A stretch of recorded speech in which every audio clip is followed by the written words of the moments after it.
Financial year 24-25 के ITR file करने का डेट आ चुका है और वो भी एक्सटेंडेड डेट 15 सितंबर 2025 कर दिया गया है। अब जो सबसे बड़ा यहाँ पे एक मिस्टेक होता है कि हम सब चीज़ की चर्चा कर लेते हैं कि कौन सा इनकम, कहाँ डिडक्शन, कैसे क्या दिखाना है, लेकिन एक गलती जो करते हैं कि हम इनकम टैक्स फॉर्म सही तरीके से सिलेक्ट नहीं करते हैं और अपना आईटीआर गलत फाइल कर देते हैं, जिसके कारण डिफेक्टिव आईटीआर हो जाता है।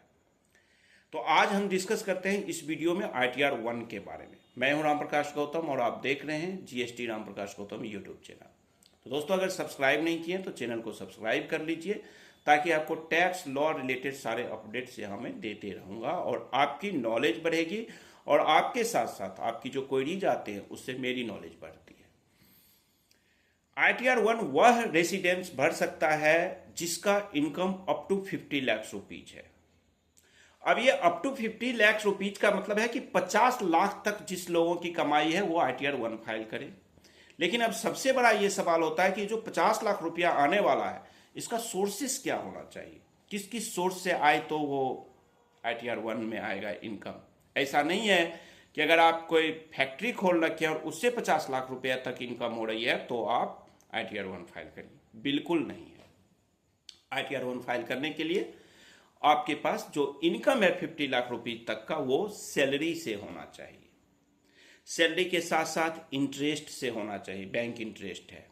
और आपके पास अगर इनकम फ्रॉम हाउस प्रॉपर्टी है लेकिन वो प्रॉपर्टी एक होना चाहिए, किसी एक मकान से आपको अगर रेंट इनकम है तो उसको आप आईटीआर 1 में कवर कर सकते हैं। उसके साथ इस साल से एक नया चीज आया कि अगर एलटीसीजी में आपका 1.25 लाख रुपीज यानी 1.25 लाख रुपये तक एलटीसीजी है, लॉन्ग टर्म कैपिटल गेन, तो आप उसको आईटीआर 1 में फाइल कर सकते हैं, दिखा सकते हैं। क्लियर?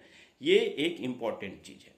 अब अगली बात आती है कि 50 लाख तो मेरी सैलरी है, 50 लाख तो मेरी इनकम है, और क्या मैं अपनी कंपनी खोल रखा हूं और उस कंपनी का मैं डायरेक्टर हूं तो क्या मैं आईटीआर 1 फाइल कर सकता हूं? तो बिल्कुल नहीं कर सकते हैं। अगर आप किसी कंपनी के डायरेक्टर हैं या सेक्शन 194 कैपिटल एन में आपका टीडीएस कट रहा है, अनलिस्टेड शेयर्स के आपका इनकम है, तो आप आईटीआर 1 फाइल बिल्कुल भी नहीं कर सकते।